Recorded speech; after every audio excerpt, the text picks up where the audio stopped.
So at this point, if you want to learn how I created some of the programs I started out in the podcast, I'm happy to walk you through it. So I'm going to go through color bounce first, okay? So we kind of talked about it. Here's color bounce again. So I just double clicked the basic program and automatically launched it. So this is that funny bouncing triangle thing. Remember that, Emmett? Mm-hmm. Yeah.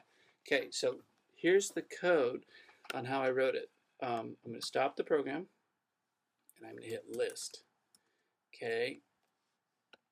I'm going to go up a little teeny bit. So the first line of this code, hey, Emmett, check this out. The first line is this graphics 0.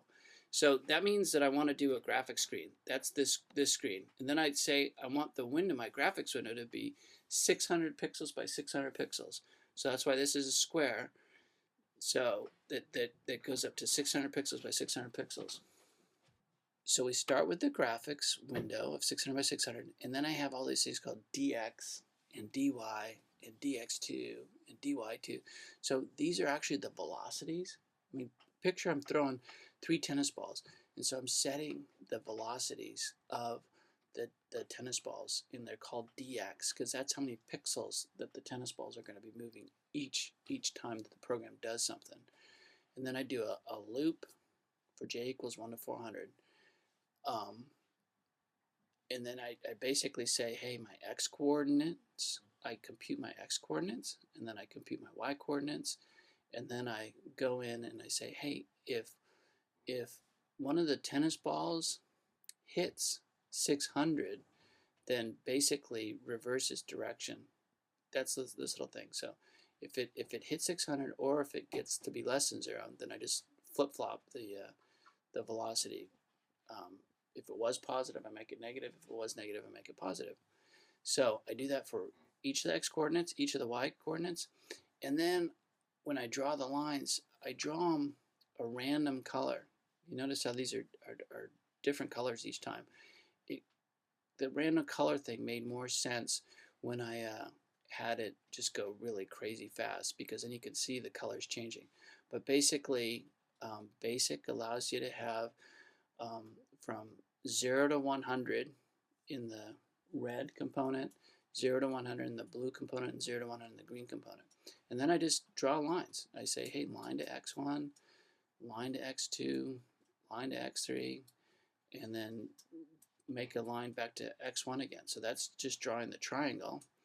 And then here's this big pause. Line 140, I pause for like 1,000,000 cycles in basic. And then after my j goes from 1 to 400, I clear the screen, and then I use the forbidden goto command. I just use one. I think I only use one goto command in this whole thing. And then it basically just starts over. So that's how you do this program. And we'll talk about some other, here, let's just check this out again. We'll run it. So there's the program again.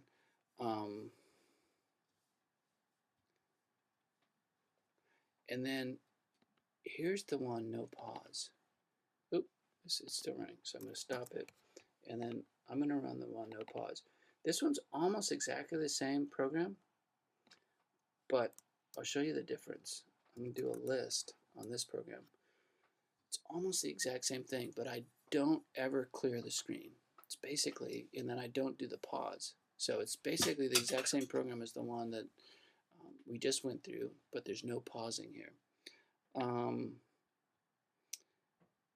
Here, let's look at the hide menu bar program.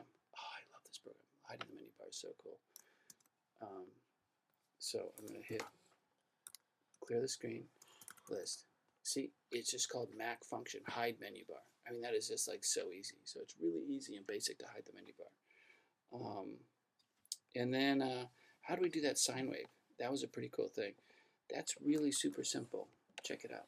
You just, there I just did it again. And it's just called function plot. And then I go,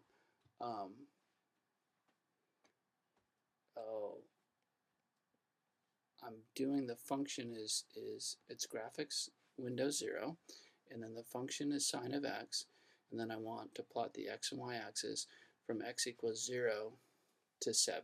And I want to take 200 steps. So super, super easy. The Morse code, let's check that one out. That was kind of fun to do.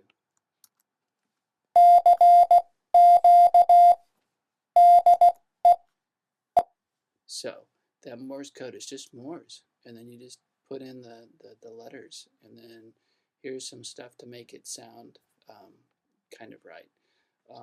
But Morse code is super, super easy. And then to say hello, to have the computer talk to you, it's super easy. All you do is you say hello. Hello world. Or you can say whatever you want. Here, how about we say good night? Because it's getting to be Emmett's bedtime. Good night. Okay.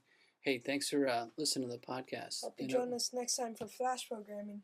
Yeah, Emmett wants to do some Flash programming. Flash programming is really cool. So I just wanted to kind of do a little bit of basic, but we'll do some Flash too, because Flash is awesome. I like Flash.